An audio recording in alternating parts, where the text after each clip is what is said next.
Hi, Sleep Well, Live Well group. Good to see you again this week. I hope you have been getting some benefit from what I've been posting about.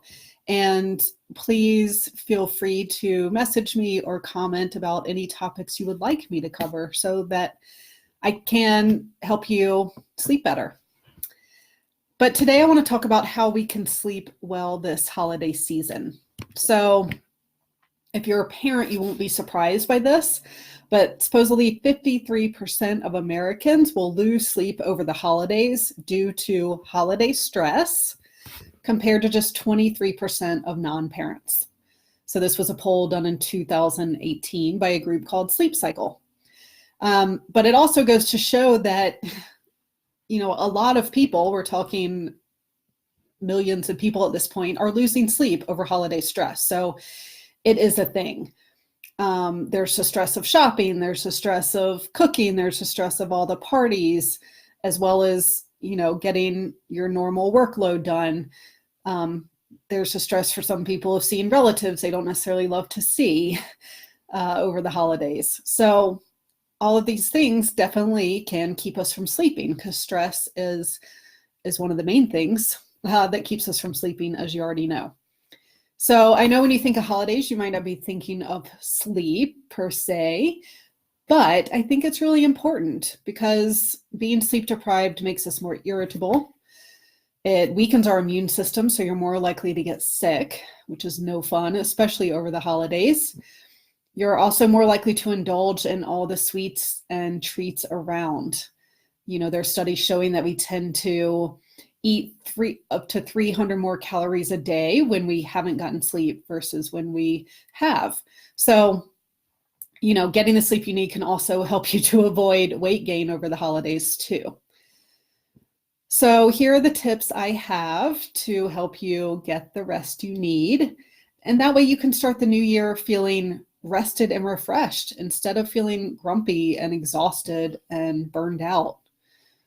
So the first tip I already shared a little before Thanksgiving, but that is to be at 0% alcohol levels before or when you go to bed. So it's true that alcohol might help you fall asleep faster or pass out faster. But if your body is detoxifying that alcohol in the night, then around 4 hours later, you're going to wake up as your body detoxifies that. Again, you're going to release cortisol and just be wide awake. So to make sure that alcohol doesn't affect your sleep, you pretty much want to go to bed sober. So this is where early drinking comes in, or definitely, just watching what you're drinking and giving yourself an hour to process every drink that you've had. So if you're going to a party and you want to have a few drinks, if you're going to go to bed at midnight, then being done drinking by 9 p.m. is a good plan. And of course, drinking water and all those things that you probably already know. But yeah, the key is to be at 0%, to not be buzzed at all when you go to bed. So that's how you can not let alcohol affect your sleep. You also want to balance your blood sugar.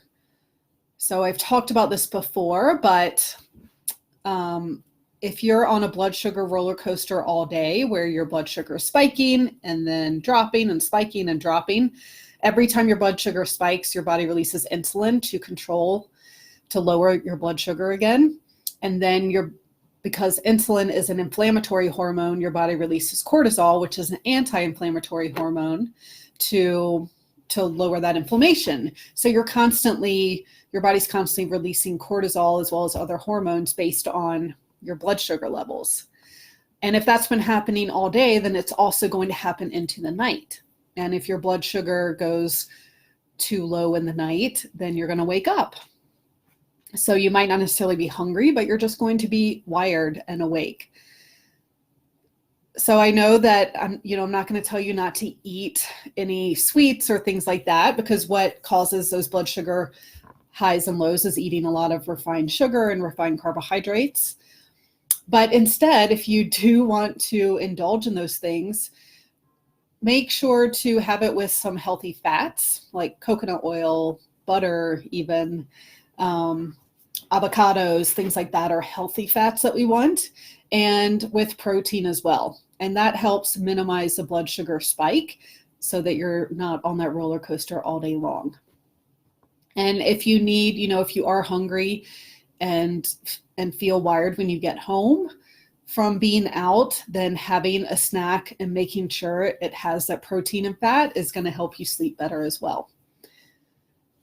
So that gets to the third tip about what to do after parties. So you actually want to take some time to wind down after parties.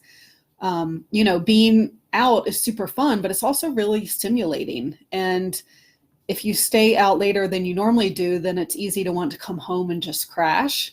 But you might fall asleep quickly, or you might not. You might lie in bed because your body hasn't had time to wind down. But it can also cause you to wake up in the night.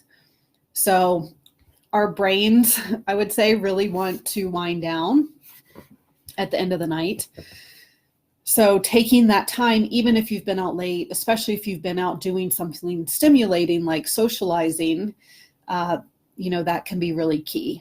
So some things you can do are read, take a bath, do a crossword puzzle. You notice I'm not saying anything about looking at any kind of screens like watching TV or scrolling through social media.